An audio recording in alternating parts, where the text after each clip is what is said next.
आज Doubtnut app download करें। Doubtnut पर अपने सभी गणित, रसायन विज्ञान, भौतिक विज्ञान और जीव विज्ञान के डाउट्स का करो सफाया। बस प्रश्न की फोटो खींचो, एक ही प्रश्न को क्रॉप करो और तुरंत वीडियो सोल्यूशन पाओ।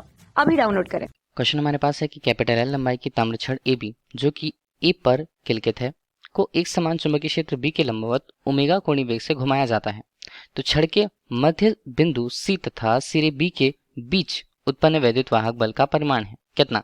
तो यहाँ पर ऑप्शन दिए हुए हैं 4 ऑप्शंस के रूप में और ये डायग्राम हमें बताया गया है। डायग्राम बताया गया है कि ए सिरा जो कि किलकित है एक सिरा है और दूसरा सिरा बी यहाँ पर है। ठीक है, ये हमने समझा दिया। तो ये ए वाला हिस्सा है और ये बी वाला हिस्सा है। ठीक है, लंबाई यहाँ पर एल है और छड़ जो है वो कोणीय वेग ओमेगा से घूर्णन कर रही है। ठीक है, अंदर की तरफ कागज के तल के अंदर लंबवत अंदर की तरफ चुंबकीय क्षेत्र की दिशा वहां पर है। ठीक है, हम ये बताएं कि एल लंबाई की ताम्र छड़ ए बी है। अगर उसका मध्य बिंदु यहाँ पर जैसे बोला गया है तो मध्य बिंदु को हमने आधी दूरी ले ली। आधी दूरी यहाँ पर कितनी होगी, L/2 की होगी। ठीक है, ये आधी दूरी रहती है। आधी दूरी पर जो बिंदु होगा वो बिंदु सी से स्पष्ट होगा।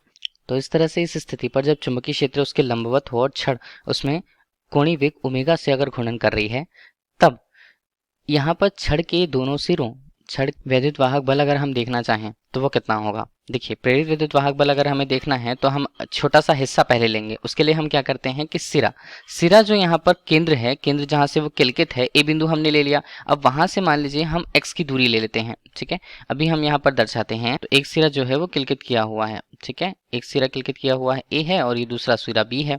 तो हम यहाँ से देखिए पूरी दूरी तो हमने एल ले रखी है ना, एल यहाँ पर क्वेश्चन पे दिया हुआ है। अब देखिए, अगर हम आधी दूरी ले रहे हैं तो बिंदु सी यहाँ पर होता है। लेकिन अगर मान लीजिए हम किसी छोटे से हिस्से की कल्पना कर लें जिसके लिए उसकी दूरी को अगर हमने dx कहा, उसकी चौड़ाई को हमने dx कहा, जो कि किलकित बिंदु से x की दूरी पर स्थित है। ठीक है, जिसे हम एक तरह से एक अल्पांश कहेंगे और उसकी कल्पना हम करते हैं।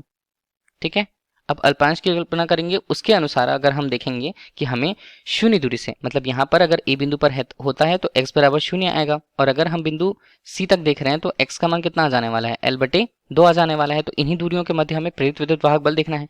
तो प्रेरित विद्युत वाहक बल का परिमाण जो होगा वो DE के रूप में स्पष्ट होगा। छोटे से हिस्से के लिए उसके द्वारा उत्पन्न विद्युत वाहक बल का परिमाण। ठीक है, उसे हम क्या लिख सकते हैं, उसे हम लिख सकते हैं BTA/DT के रूप में। ठीक है, ये मान रह गया यहाँ पर। से हम क्या लिखते हैं, या करके अगर हम उसे लिखें तो ये हमारे पास बनता है DE बराबर ये क्या बनता है, B यहाँ पर बनेगा VDX के रूप में। ठीक है, तो अभी हम क्या कर रहे थे, V हमने क्या बताया, रेखीय वेग को, DX हमने बताया उस छोटे से हिस्से के लिए उसकी दूरी को। ठीक है, तो अभी हम वेग का मान अगर लिख रहे हैं तो V का मान अगर रेखीय वेग के रूप में होता है तो कोणीय वेग ओमेगा से अगर हम लिखें तो X हम गुणा कर देंगे अगर हमें उस दूरी पर वेग का परिमाण चाहिए तब। ठीक, अब इसी मान को हम डी वाले सूत्र पे लिखें तो डी वाले सूत्र पे इसका मान कितना होगा, बी। वी का मान हम कितना लिखें, ओमेगा, और यहाँ पर बनता है एक्स और ये बनता है हमारे पास टी एक्स। ठीक है, तो अभी हम इसे डी के रूप में अगर लिखते हैं तो ये मान कितना होगा, B omega X D X के रूप में।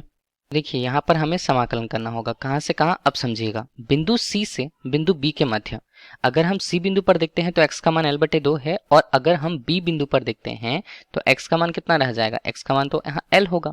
ठीक है, तो यही मान हम यहाँ पर रखेंगे। तो इसे हम समाकलन करते हैं कहाँ से, L/2 से L तक। ठीक है, ये बनता है DE और इसी तरह से अगर हम यहाँ पर समाकलन करें तो ये बनता है L/2 से L के मध्य, ये बनता है b ओमेगा x dx के रूप में। अब देखिए, b ओमेगा तो यहाँ पर बाहर आ जाएंगे, इसे हम केवल e लिखेंगे। ठीक है, तो ये हमारे पास b ओमेगा बाहर आ जाता है। अब यहाँ पर x का मान देखें तो वो कितना रह जाता है, तो x का मान अगर हम हल कर रहे हैं तो वो मान यहाँ पर हो रहा है x²/2 के रूप में और इसका मान कितना, इसका मान l और यहाँ पर बनता है L/2 के मध्य। ठीक, तो अभी हम e का मान अगर लिख रहे हैं तो वो क्या हो रहा है, ये हो रहा है b ओमेगा और यहाँ पर मान कितना, /2 हमने यहाँ पर हटा दिया। अब यहाँ पर है L² ऋण L²/4 के रूप में। ठीक है, अब इसे हम हल करें तो क्या होता है, यहाँ पर है b ओमेगा/2, यहाँ पर हल करें तो 4 यहाँ पर आएगा तो 3 L²/4 यहाँ पर मान आता है। ठीक है, तो e का मान क्या हो जाएगा, e का मान यहाँ पर हो जाएगा 3/8 b ओमेगा L² के रूप में। ठीक है, तो यहाँ पर ध्यान दीजिएगा, तो ऑप्शन हम देखेंगे कि कौन सा यहाँ पर सही है, 3/8 b ओमेगा L² के रूप में। तो ये हमें मिल रहा है ऑप्शन नंबर डी पर। Thank you. कक्षा 6 से 12वीं से लेकर नीट, IIT, JEE वो एडवांस के लेवल तक 1 करोड़ से ज्यादा छात्रों का भरोसा। आज ही डाउनलोड करें डाउटनेट ऐप या व्हाट्सएप करें अपने सारे डाउट्स 8400 400 400 पर।